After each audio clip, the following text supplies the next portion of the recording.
Hello, welcome back to the Reading Mama. My name is Heather, and today I'm going to share my September wrap up. So you may have noticed I've been missing here for a while. I have lost a little spark of joy in social media world, and it's been a rough month, but I'm going to jump back in because I do enjoy making these videos because I love talking about books, and I don't really care about all the algorithms and everything else going on in the world, which is chaos. But I have my books and they make me happy, and so today I'm going to share with you what I read in September. And really I'm gonna have to have a whole nother video for what I'm in the middle of reading, because for whatever reason at the end of this month I am very close to finishing multiple books. multiple books, but I digress. So I'm going to pop all of these up here because other than two, I got all of my books from the library this month that I finished, or I listened to them on Libby or Hoopla, or read them digitally on Libby or Hoopla. It was just a crazy month for that. The two books that I do own are in the other room, and my kids are playing a game and I didn't want to bother them. So first up, let me just tell you, this was my birthday month, so I leaned hard into the mood reading. I also really did try to do Sci Fi September with Krista at Books and Jams, and there was somebody else. Oh, Shorty September. I tried to do that a bit.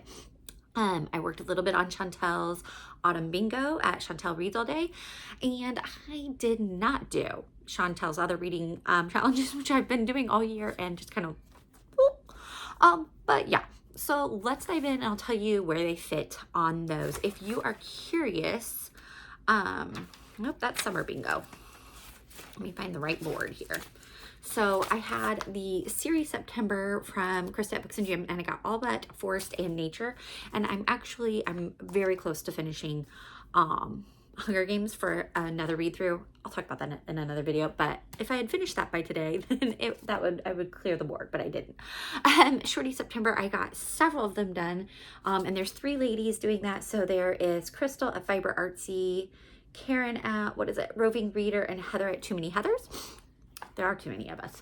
And so I did several shorties, and I really enjoyed that short fiction genre. That was really fun to try to dive in and look for that, because after, especially coming off a big book summer, and I realized that was really hard to do short fiction. Well, at the same time, I was preparing my high schoolers' schoolwork, and I realized I needed to incorporate short stories. She's a little overwhelmed at the moment, so we're going to wait till later in the year to do it.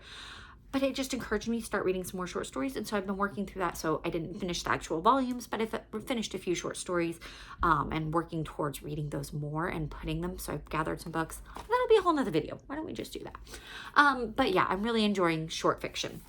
So those are the challenges I did for the month.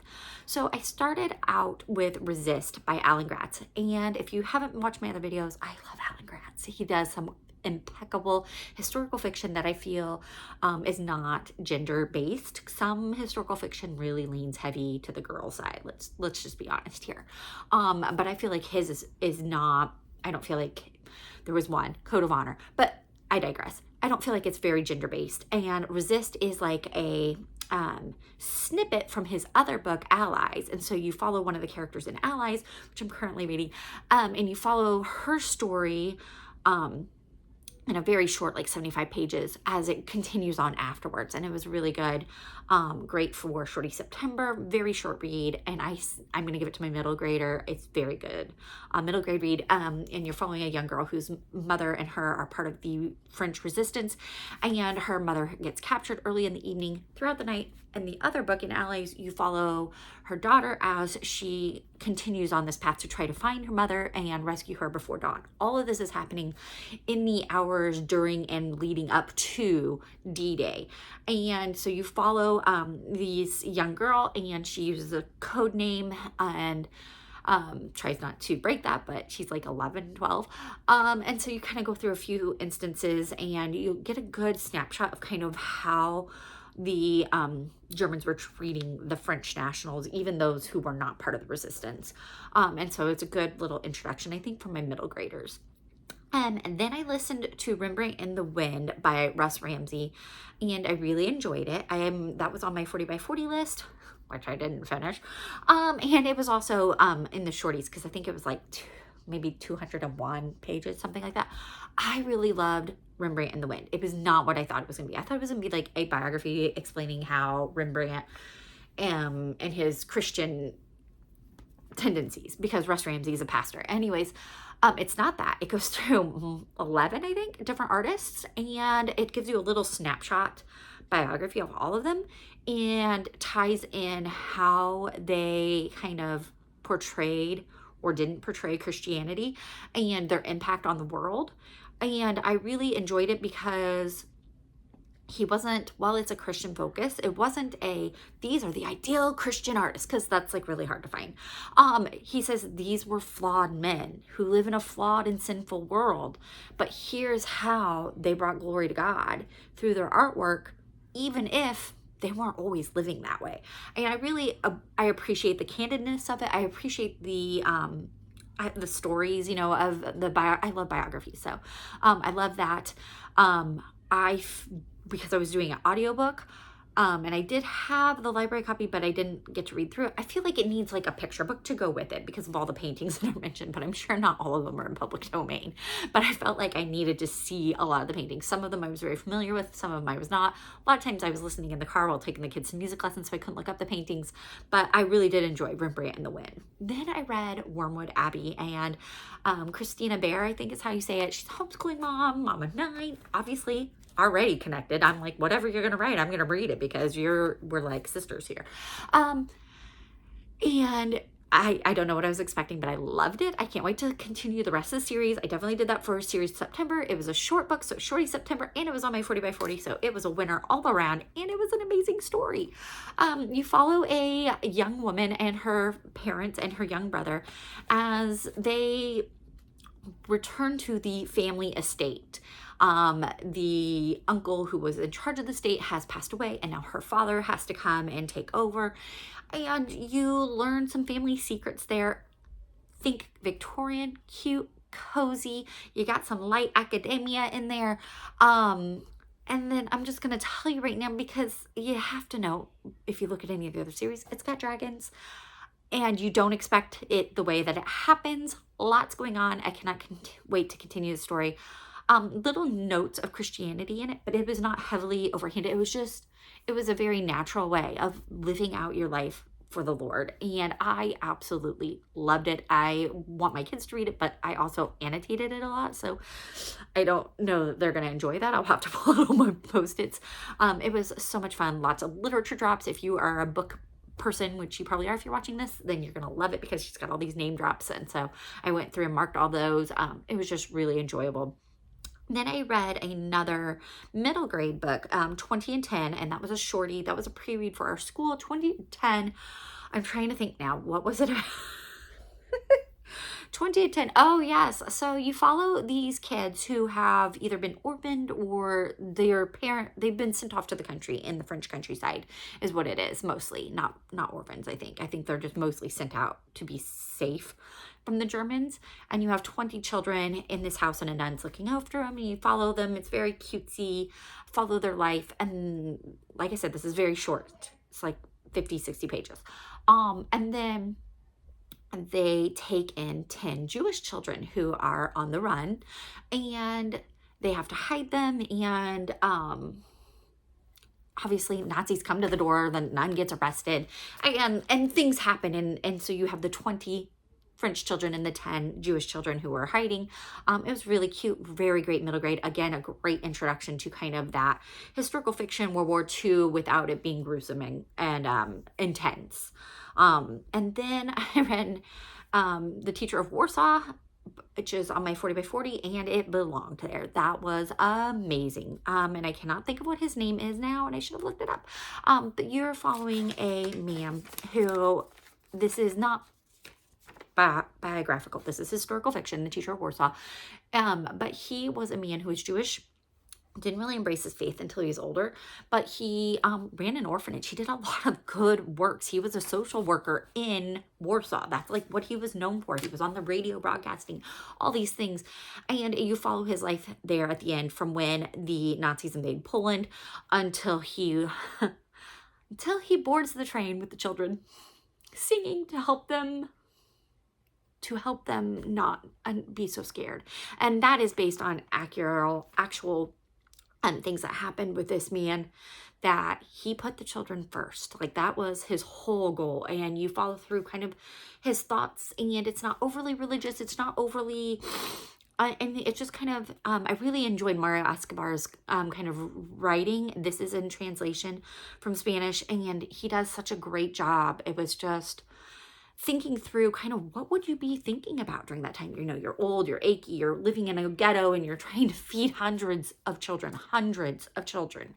And you're walking by children dying on the side of the street. And what do you do when you when you really can't do anything? And it was heartbreaking. It was wonderful. Read really makes you think, and just, yeah, it was a good read. Highly recommend Teacher of Warsaw. Then I finished the Sky Beyond the Storm, which I'm counting for a series, and then it was with the Krista, and I don't remember, I think maybe Amanda's Nightstand. We were reading through the Ember and the Ashes series, and by Sabati here, and I of course loved it. Strangely enough, this book had less swearing. And I don't know, I can't remember how spicy. It was getting a little spicy there. Book 3 was getting a little much for me. Book 4 was wonderful. I love the story. I love the storyline. I like how it ended. I felt like it all came full circle. I don't remember being like, ah. It was very well, it completed the series well. And here you're in a alternate world kind of thing, where you have just all out war. Like, there's so many people, and you have some of these mystical things going on. She gets a lot of mythology and legend kind of things in there with Ifrits and will o' the wisps, and just a lot of those kind of mythical creatures and things happening along with the story. And just, I don't know, it's one that I'm still thinking about, still trying to process and understand and figure out. And come to find out, there's one called The Air, which I don't know how that connects. Somebody here, I can't go down your lane again. I need a break, but it's over there tempting me on the interwebs. And so I really just enjoyed the whole series. Highly recommend it, except that caveat that there's some swearing, and it gets like increasingly more, and then it was like almost non-existent in the 4th book. It got a little spicier, and then it was a little bit less in that last one. I mean, it was a little less graphic, let's put it that way. But you do get a lot of that teenage angsty kind of things too, which you either can stand, you love, or you hate. I'm a good middle ground. Like, it's okay within a reason. And then I went way down a YA rabbit hole. It's because of Series September, okay? It's Krista at Books and Jams, and Chantel, who pointed it out to me, but the Lunar Chronicles series, I started that and have absolutely loved it. I have done a mix of audio and reading for that. So I've had physical books, I've had digital books, and I've had reading, and I'm like, we'll jump back and forth. Like, I'll listen to it in the car and then come home, tuck the kids into bed, and pick up the book and finish reading. And so I've done the first 4 books. 4 books? Yes, first 4 books. I did Cinder, Scarlet, Cress, and then the 3.5, the Fairest. And so I'm counting all those for Series September. And then Fairest, I'm counting for Shorty September because it was shorter. Fairy tale reimaginings with cyborgs, and it's like fairy tale science fiction cross. And I've loved it. I absolutely love it. So the first one, Cinder, you have a cyborg who is the Cinderella story, and you follow her. And I don't want to say too much because it is, I'll just give you what it is, what the fairy tale is, because there's a lot of nuances, but it's got the basic fairy tale vibe that you have a hero, you have a heroine, and you have a villain, okay? It kind of gets convoluted how it all works together, and you also have the villain is trying to take over the world. So, you know, not a minor villain. This is we're going to take over the whole world, not the kingdom, the whole world. And so you have that going on. So Cinder is Cinderella, Scarlet is Little Red Riding Hood, Cress is Rapunzel, and Fairest is the villain story for the queen in Snow White. So yeah, I really loved Cinder, thought it was cute, it was great. I would let my kids read it. Scarlet had a few swear words, not much. And it had a little bit of romance at the end that I know my teens actually are like, nope, I just don't want it. Like, they're still at that, ew, that's gross. So there's that. And then Cress had a lot more like boy crazy, but it was more like the Disney's Tangled Rapunzel than like maybe like the Grimm Rapunzel, if there's a Grimm, I don't know. I forget who. Maybe it's Anderson. I don't know who originated the Rapunzel story in the fairy tale lore, but Cress follows more of a Tangled kind of thing, and you have Thorn, who is very much like a Flynn writer and just cocky, arrogant, and incompetent and hilarious. And so there's that. And then Ferris gets really dark because you're following the evil queen. But and I put this on my Instagram. Marissa Meyer got me because, by golly, if I did not have a little bit of pity for that villain at the end because of finding out why she was the way she was. And I went into it like, I'm not going to feel bad like I did with the Ballad of Snakes and Songbird, you know, starting to feel bad for Snow. I'm not doing that this time. I'm not going to feel bad for the villain. But I did. So there's that. And then I also read Shatter Me, which is a YA science fiction, dystopian science fiction. And I read it for Sci Fi September. I had a lot of people who recommended it. And then like, dude, that is not YA. I really think that should be adult because that was very graphic and passionate. Yeah, there was a lot going on. The story I keep thinking about, but because the plot was interesting, but there was way too much spice for me. So not going back to that. And then I read, I listened to Station 11, also a science fiction that I had heard recommended, you know, Sci Fi September. I'm trying to branch out and try some sci-fi that I wouldn't necessarily read normally or aren't on my radar because I've not had sci-fi on my radar lately. And Station 11 was a huge letdown, in my opinion. I really don't know why people love it because it felt like it was leading somewhere and then it was just, blah, you're done. It felt like a good build up to nothing. So yeah, it had some interesting parts, nothing really cutting edge, nothing new, nothing super insightful even. It was a big letdown. In Station 11, the world has some pandemic. I always, whenever I read a book that has a pandemic, I look at when it was published. I feel like, all right, was this pre-2020 or after? But this was pre-2020, written, I think, 2015. And the world, there's a big pandemic, and basically we're cut down to nobody. And everybody is very cutthroat, very... There's no electricity, there's small groups, different people take over different things. Some are very thinking of everyone else, some are very cultish, some are very, it's just a little hit there and everywhere. The way that the villain is handled, I was shocked. And then it just like, and we're done with the villain. Still got a couple chapters left of the story, but we're just done. And I was like, well, what? I don't know. Anyways, I don't recommend it. I just don't. It wasn't great. I also did a science fiction Christian. Didn't know Christian science fiction was a thing, by the way. My library has it labeled as YA. When I posted it on Instagram, the publishers were like, that's not YA. And so that was Recorder, and I forget who wrote it. And that one was really, really good. I can't wait to finish that. And also, they have the most gorgeous covers. The most gorgeous. I'll pop a picture up here. I got mine from the library, but I'm going to have to buy it because our library doesn't have the third book. So I have to buy the whole series. Yeah, that's how that works. But Recorder follows a futuristic society where they can travel through space, living in different places in outer space.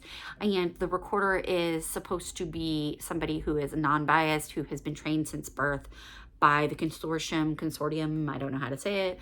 And they are supposed to be a non-emotional partisan of this. And so you follow her as she goes out on her first job. And they're trying to recover some things from a science station that was on a planet that was all that was there. And then something went awry. They need to go try to recover as many people that may or may not be alive. And they need to go recover the files. But as this happens, obviously chaos and crisis ensues. And then the Recorder starts to realize she doesn't know all the things that are going on. Like, she's reporting what she's seen, but she has not her role and her governing body she has not fully thought through. And you go through some of that process, and it was really, really good. Lastly, I read Mysterious Affair Styles, which is the very first Hercule Poirot mystery by Agatha Christie. And I love Hercule Poirot. Like, I love him. I love his stories. I'm counting it as a series because there's so many Hercule Poirot books. Also counting it as shorty because it's right under 200. And I just love him as a detective. He's not quite humble, but not quite arrogant, in my opinion. Like, he toes the line there. And he's very good about bringing along his friend Hastings and not being too condescending to him. And I never figured these out. I have not cracked the code on Agatha Christie mysteries. I love them. And I think I used it for a cozy reading for Series September because I find Agatha Christie, if murder mysteries can be cozy, then Agatha Christie often is, in my opinion. And I just really love, you know, the story. And then I used it for a warm beverage on Chantel's Autumn Bingo because I was like, how am I ever going to find a book about warm beverage? Oh, that one fits. Just read it and you'll find out how. But basically you follow, as always, with there's a family out in the countryside in a nice house, and somebody dies, and somehow Hercule Poirot gets roped in, and he doesn't tell you all the facts because he keeps it all in his head, and he only brings out a few things along the way, and then at the end you get the whole story. She is the master of mystery, queen of mystery, for a reason. Like, Agatha Christie's books are just amazing. And so that was a great way to end the month. I am in the middle of several books right now, or close to the end of several books, but I will share those in a whole nother video because this one's already getting long. But that's what I read in September, which is 14 books, which is pretty good. Did I finish my 40 by 40? No, I didn't. But I did over half, which is pretty good because I really pushed it there at the end. So I'm going to jump in here real quick because I thought of another book I finished in September, and that is Evidence Not Seen by Darlene Deibler Rose, and it is my favorite Christian missionary biography. Sorry, I'm rocking a baby to sleep.